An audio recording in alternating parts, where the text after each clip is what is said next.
En 1860, de Martinville, un Français, inventa un système appelé le phonotographe qui permettait d'enregistrer de l'audio et qui ne permettait pas de le restituer. Quelques années plus tard, Edison inventa son système appelé le phonographe qui lui permettait d'enregistrer de l'audio et de l'entendre. C'est ce système qui fut véritablement populaire durant la deuxième moitié du 19e siècle. Ce que vous allez entendre est l'enregistrement de 1860 de Au clair de la lune, par Édouard Léon Scott de Martinville.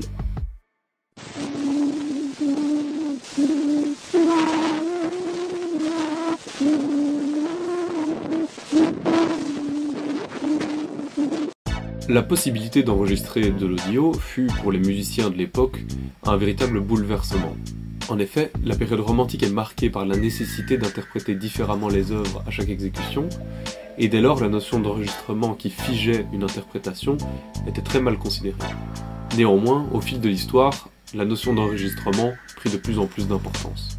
Les techniques d'enregistrement étant de plus en plus perfectionnées, celui-ci a pris une place de plus en plus importante dans la carrière des musiciens. Les moyens d'enregistrement de l'époque, sur cylindre, sur rouleau de cire ou encore sur vinyle, ne permettaient pas de capter l'entièreté des fréquences que nos oreilles peuvent entendre, et de plus, ces méthodes ajoutaient du bruit, soit lors de l'enregistrement, soit sur le moyen de conservation et de stockage des données.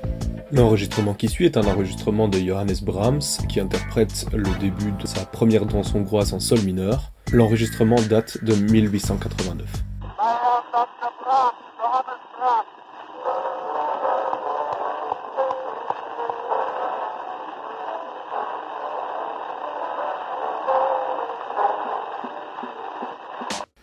Depuis l'avènement de l'informatique, plusieurs méthodes ont été utilisées pour tenter de résoudre le problème du bruit. Principalement, ces techniques sont des techniques de filtre qui, malheureusement, amplifient l'autre problème qui est celui des fréquences manquantes. Les enregistrements musicaux sont des enregistrements finalement de signaux. Le but de mon travail est donc de vérifier s'il est possible d'utiliser des techniques de machine learning existantes appliquées pour l'instant aux images sur des enregistrements de signaux complexes comme des signaux musicaux, afin de tenter d'enlever le bruit existant et éventuellement de compléter les fréquences manquantes. Évidemment, l'étude de ces modèles ne s'arrête pas à la question musicale. Elle peut aussi s'appliquer à n'importe quel signal qui partage des caractéristiques communes avec un signal musical, comme par exemple l'étude de signaux avec une certaine dépendance temporelle ou une certaine dépendance de fréquence.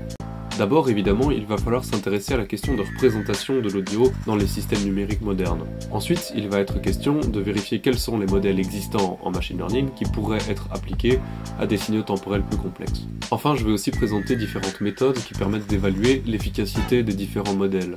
Voilà. Pour terminer, je vous laisse avec un extrait de la suite Casse-Noisette de Tchaïkovski dirigé par Hermann Fink. Cet enregistrement date de 1909.